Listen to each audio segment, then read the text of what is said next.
ವಾರ್ತೆಯ ಮುಖ್ಯಾಂಶಗಳು. ಯಲ್ಲಾಪುರ ಜಾತ್ರೆಯಲ್ಲಿ ಜೂಜಾಟ ತಡೆ ಹಾಕುವಂತೆ ಪೊಲೀಸರಿಗೆ ದೂರು.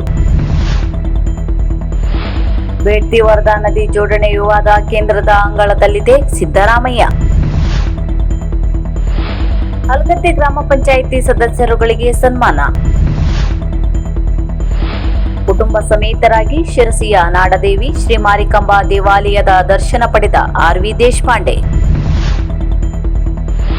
ಬೇಡ್ತಿ ಅಘನಾಶಿನಿ ನದಿ ಜೋಡಣೆಗೆ ನನ್ನ ಸಹಮತ ಇಲ್ಲ, ಇದು ಸ್ಪಷ್ಟ. ಆರ್.ವಿ. ದೇಶಪಾಂಡೆ. ಫೆಬ್ರವರಿ 14, 2026ರಂದು ಹಾವೇರಿಯಲ್ಲಿ ನಡೆದ ಭೂ ಗ್ಯಾರಂಟಿ ಸಮರ್ಪಣಾ ಸಮಾವೇಶದಲ್ಲಿ ಕಾಂಗ್ರೆಸ್ ಸರ್ಕಾರದ 1000 ದಿನಗಳ ಸಾಧನೆಯನ್ನು ಆಚರಿಸಲಾಯಿತು. ಮುಖ್ಯಮಂತ್ರಿ ಸಿದ್ದರಾಮಯ್ಯ ಅವರು 6ನೇ ಗ್ಯಾರಂಟಿಯನ್ನು ಭೂ ಗ್ಯಾರಂಟಿಯನ್ನು ಘೋಷಿಸಿ 9 ಜಿಲ್ಲೆಗಳ 1.1 ಲಕ್ಷಕ್ಕೂ ಹೆಚ್ಚು ಫಲಾನುಭವಿಗಳಿಗೆ ಭೂ ಹಕ್ಕು ಪತ್ರವನ್ನು ವಿತರಿಸಿದರು. ಸಾಂಕೇತಿಕವಾಗಿ 100 ಮಂದಿಗೆ ನೇರ ವಿತರಣೆ ಮಾಡಲಾಯಿತು. ಒಟ್ಟು 11.1 ಲಕ್ಷಕ್ಕೂ ಅಧಿಕ ಜನರಿಗೆ ಭೂಮಿ ಹಕ್ಕು ನೀಡಲಾಗಿದೆ ಎಂದು ತಿಳಿಸಿದರು. ಸಿದ್ದರಾಮಯ್ಯ ಅವರು ಮಾತನಾಡಿ 5 ಗ್ಯಾರಂಟಿಗಳು ರಾಷ್ಟ್ರೀಯವಾಗಿ ಮನ್ನಣೆ ಪಡೆದಿದೆ ಎಂದು ಹೇಳಿಕೊಂಡರು. ಈಗಾಗಲೇ 590 ಭರವಸೆಗಳಲ್ಲಿ 243 ಈಡೇರಿಸಿದ್ದೇವೆ. ರಾಜ್ಯದ ಜಿಡಿಪಿ ಅಗ್ರಸ್ಥಾನದಲ್ಲಿದೆ. ಜಿಎಸ್ಟಿ ಸಂಗ್ರಹದಲ್ಲಿ ದಾಖಲೆ ಸೃಷ್ಟಿಯಾಗಿದೆ ಎಂದರು. ಕೇಂದ್ರ ಸರ್ಕಾರದ ತೆರಿಗೆ ಹಂಚಿಕೆ, ಜಿಎಸ್ಟಿ ಪರಿಹಾರ ಮತ್ತು ಬರ ನಿವಾರಣೆಯಲ್ಲಿ ಅನ್ಯಾಯವಾಗುತ್ತಿದೆ. ವಾರ್ಷಿಕ 12 ರಿಂದ 15 ಸಾವಿರ ಕೋಟಿ ನಷ್ಟ ಎಂದು ಆರೋಪಿಸಿ ಈ ಕುರಿತು ಬಿಜೆಪಿ ಸಂಸದರ ಮೌನವನ್ನು ಪ್ರಶ್ನಿಸಿದರು. ಇದೇ ಸಂದರ್ಭದಲ್ಲಿ ಡಿಸಿಎಂ ಡಿಕೆ ಶಿವಕುಮಾರ್ ಅವರು ಸಿದ್ದರಾಮಯ್ಯನವರ 6.5 ಅಡಿ ಎತ್ತರದ ಪ್ರತಿಭೆಯನ್ನು ಅನಾವರಣಗೊಳಿಸಿದರು. ಉತ್ತರ ಕನ್ನಡ ಜಿಲ್ಲೆಯ ಯಲ್ಲಾಪುರ ಪಟ್ಟಣದಲ್ಲಿ ಜೋಡಿ ದೇವಿಯರ ಜಾತ್ರಾ ಮಹೋತ್ಸವ ವಿಜೃಂಭಣೆಯಿಂದ ನಡೆಯುತ್ತಿದೆ. ಈ ನಡುವೆ ಜಾತ್ರಾ ಸಂದರ್ಭದಲ್ಲಿ ಕೆಲವು ವ್ಯಕ್ತಿಗಳು ಕಾನೂನು ಬಾಹಿರ ಚಟುವಟಿಕೆಗಳಲ್ಲಿ ತೊಡಗಿರುವುದು ಕಂಡುಬಂದಿದೆ. ಫೆಬ್ರವರಿ 13ರಂದು ರಾತ್ರಿ ಈ ಸಂಬಂಧ ಗಲಾಟೆ ನಡೆದು ಹೊಯ್ಕೈ ಹಂತಕ್ಕೂ ತಲುಪಿರುವ ಬಗ್ಗೆ ತಿಳಿದು ಬಂದಿದೆ. ಇದಕ್ಕೆ ಕಾರಣ ಜೂಜಾಟ. ಜಾತ್ರೆಯಲ್ಲಿ ಜೂಜಾಟ ನಿಷೇಧಿಸಲಾಗಿದ್ದರೂ ಪಟ್ಟಣದ ಮುಂಡಗೋಡು ರಸ್ತೆಯಲ್ಲಿರುವ ಅಂಗಡಿಗಳ ಪೈಕಿ ಸುಮಾರು 20 ಅಂಗಡಿಗಳಲ್ಲಿ ಜೂಜಾಟಗಳಾದ ರಿಂಗ್ ಎಸೆಯುವುದು, ಬಣ್ಣದ ಬಾಲ್ ಎಸೆಯುವ ಆಟ ಆಡಿಸಲಾಗುತ್ತಿದೆ ಎಂಬುದು ಆರೋಪವಾಗಿದೆ.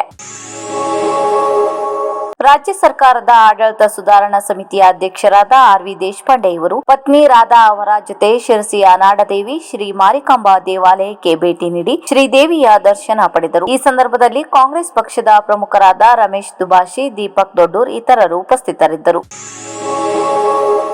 ಉತ್ತರ ಕನ್ನಡ ಜಿಲ್ಲೆ ತ್ಯಾಗಮಯಿ ಜಿಲ್ಲೆಯಾಗಿದ್ದು ಇಲ್ಲಿ ಮತ್ತೆ ಪರಿಸರಕ್ಕೆ, ಜನಜೀವನಕ್ಕೆ ಧಕ್ಕೆ ತರುವಂತಹ ಯೋಜನೆಗಳನ್ನು ಜಾರಿಗೆ ತರಲು ಬಿಡುವುದಿಲ್ಲ. ಆದ್ದರಿಂದ ಈ ಬೇಡ್ತಿ ಅಘನಾಶಿನಿ ನದಿ ಜೋಡಣೆ ಯೋಜನೆ ಅನುಷ್ಠಾನಕ್ಕೆ ತರಲು ಬಿಡುವುದಿಲ್ಲ ಮತ್ತು ಈ ಬಗ್ಗೆ ನಾನು ಈ ಹಿಂದೆಯೇ ಕೇಂದ್ರ ಸರ್ಕಾರಕ್ಕೆ ಈ ಯೋಜನೆಯ ಸಾಧಕ ಬಾಧಕಗಳ ಬಗ್ಗೆ ಪತ್ರ ಬರೆದಿದ್ದೇನೆ. ನಾನಂತೂ ಈ ಯೋಜನೆಯನ್ನು ಸ್ಪಷ್ಟವಾಗಿ ವಿರೋಧಿಸುವುದಾಗಿ ರಾಜ್ಯ ಸರ್ಕಾರದ ಆಡಳಿತ ಸುಧಾರಣಾ ಸಮಿತಿ ಅಧ್ಯಕ್ಷ ಮಾಜಿ ಮಂತ್ರಿಗಳಾದ ಆರ್.ವಿ. ದೇಶಪಾಂಡೆ ತಿಳಿಸಿದ್ದಾರೆ. ಅವರು ಶಿರಸಿಗೆ ಆಗಮಿಸಿದ ಸಂದರ್ಭದಲ್ಲಿ ತಮ್ಮನ್ನು ಭೇಟಿಯಾದ ಬೇಡ್ತಿ ಅಘನಾಶಿನಿ ಕೊಳ ಸಂರಕ್ಷಣಾ ಸಮಿತಿಯ ಅನಂತ್ ಹೆಗಡೆ ಆಶೀಸರ ನಿಯೋಗಕ್ಕೆ ಈ ಮೇಲಿನಂತೆ ಭರವಸೆ ನೀಡಿದರು. ಈ ಸಂದರ್ಭದಲ್ಲಿ ಎಐಸಿಸಿಯ ಹಿಂದುಳಿದ ವರ್ಗಗಳ ಸಂಚಾಲಕರಾದ ನಾಗರಾಜ್ ನಾರ್ವೇಕರ್, ಕೆಪಿಸಿಸಿ ಜಿಲ್ಲಾ ಮಾಧ್ಯಮ ವಕ್ತಾರ ದೀಪಕ್ ದೊಡ್ಡೂರ್ ಇತರರು ಇದ್ದರು.